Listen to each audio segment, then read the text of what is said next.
Okay, welcome my viewers. Today I'm here in a place called Olkarau, and I want us to discuss greenhouse farming. Basically, the simple things about greenhouse, because as always, I always say that my ambition is to make agriculture and farming simple and practical. So these are a simple greenhouse structure. It's a structure of 30 meters by 8 meters, 30 by 8. Basically, from what you can see the polythene. We have something here inside here called an insect net. So we can start by discussing that this polythene is not just the normal polythene. This is a UV treated polythene. These polythenes are different. We have different types. We have a sun saver, we have a sun cover. For what we are doing, which is capsicum, and mostly for most of the horticultural crops, a sun saver is what is recommended. So what's the difference between a sun saver and a sun cover? A sun cover is designed to allow more light inside the greenhouse. A sun cover is not tinted, but a sun saver is meant to reduce the direct sunlight which is hitting the crops directly, simply to avoid what we call sun scald. It's a big problem in greenhouse farming. Again, you realize that most of the sun savers are somehow tinted, or they have that greenish yellowish tint. When you're inside, you realize that there is a difference between when there is sun. There is a difference between the shadow between the two. That is the sun saver and the sun saver. So sun saver is the option for greenhouse capsicum. You can see this Daniel. This idea help us show this one. So you can roll the way you do. So this is a roll up. What that gentleman is doing is trying to is simply rolling up the polythene. So why is this very important? You realize there are days when it's very sunny, it's very hot. So to avoid heat build up or temperature build up inside the greenhouse, we roll this, we roll it up. And then when it is cold, like right now or at night, you again bring it down. Before you bring it down, we have this shade net. Not shade net actually, this is an insect net. It's simply meant to reduce or avoid or stop pests from entering or accessing the crops. The crops we have inside there before we enter the greenhouse. So basically, it cannot stop all the pests, or it cannot stop all the pests from entering, but it just means to reduce the pest pressure inside the greenhouse. So definitely there are pests which we are going to have inside the greenhouse, like thrips, but for other bigger pests, at least we have something that takes care of that, and that is the insect net. So a good greenhouse needs to have the insect net and needs to have this roll up. There are cases where you will find someone has constructed a greenhouse with only the insect net, no polythene. Normally I don't recommend. So a good greenhouse should have both. So now Daniel, you can roll you can put it back the way it's supposed to be, because the temperatures are very, very cold here. So now we can access the greenhouse, and before we access the greenhouse, we have this extension at the entry. So the extension is meant for what we call biosecurity.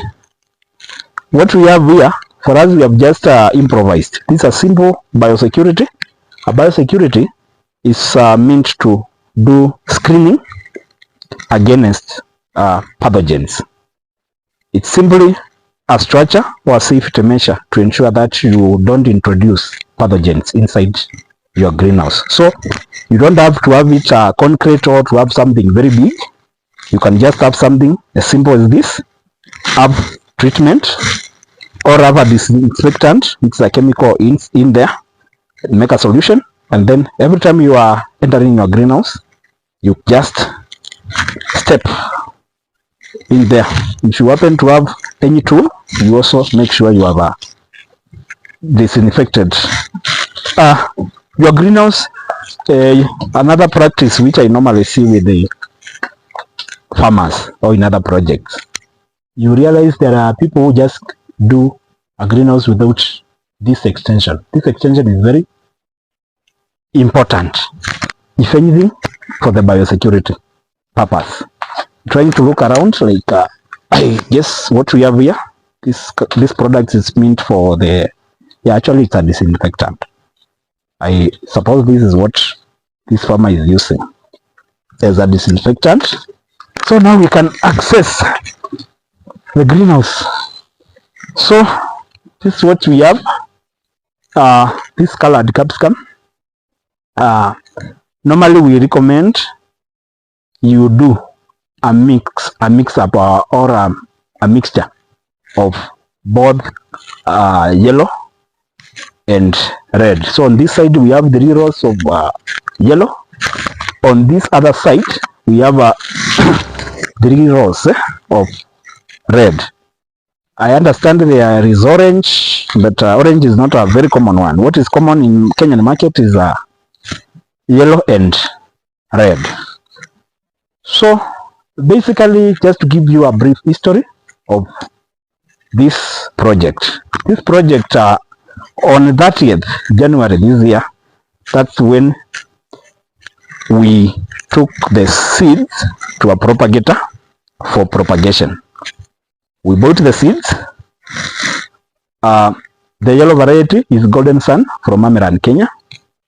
And also the red variety is Geva F1 from Amiran, Kenya. So we bought them from Amiran and then we took the seedlings to the propagator. That was on 30th January. So on 10th March, that's when we collected our seedlings propagator. That's around 40 days. I believe the seedlings were ready by 35 days, but we had a lot of work. We were still working on our greenhouse. We are still doing the preparation. So we delayed on collection. So we collected them around that 40 days, but by 35 days, your seedling should be ready. So that was on 10th March. On 14th March, we did our transplanting. Between 14th March and today is on 18th July, it's around 120 days. When you can have a closer look at the yellow variety, most of it actually it's ready. Actually, we are going to harvest right away. We need to harvest as soon as today, as soon as yesterday. So for greenhouse capsicum, you will be harvesting after 120 days. That is after date of transplanting.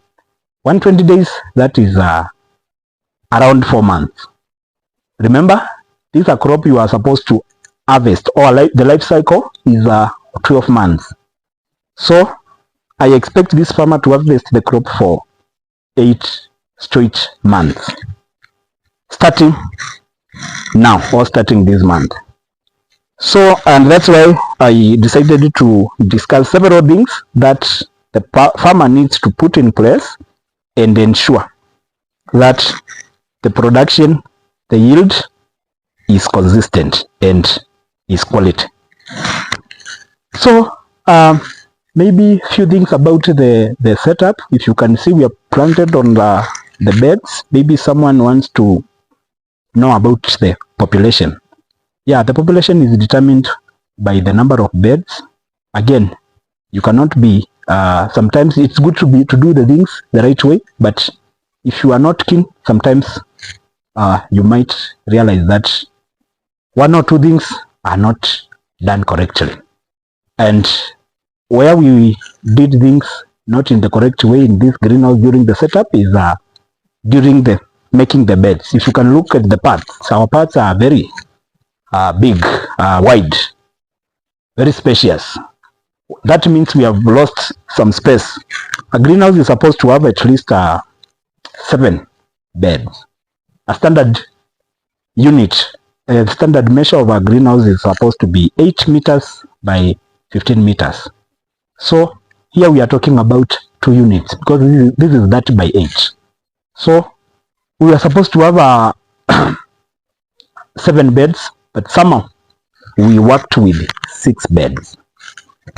To make up on the crop population, we altered or we played around with the spacing and we achieved our population. So the population here, because I remember very well because I'm the one who bought the seedlings or procured the seedlings on behalf of my client, we did 500 for each variety, 500 seeds for the red and 500 seeds for the yellow. So we have around, of course, the germination percentage, and also there is also the survival. Not all the seeds you are going to buy from the seeds companies will end up as crops or will give you fruit. So I can estimate we are working around 900. That is 900 crops. So that's enough on the crop history. Let me finalize the presentation by talking about some key practices, which I'm here today actually as a follow-up visit to ensure the farmer is putting them into consideration, because my goal or our goal is to harvest this crop consistently without yield fluctuation for the next 8 months. And we will be here when the crop will be taller than myself, when the crop will be somewhere here. If you want to have that long period of harvesting. Number 1, very important, don't play around with the nutrition.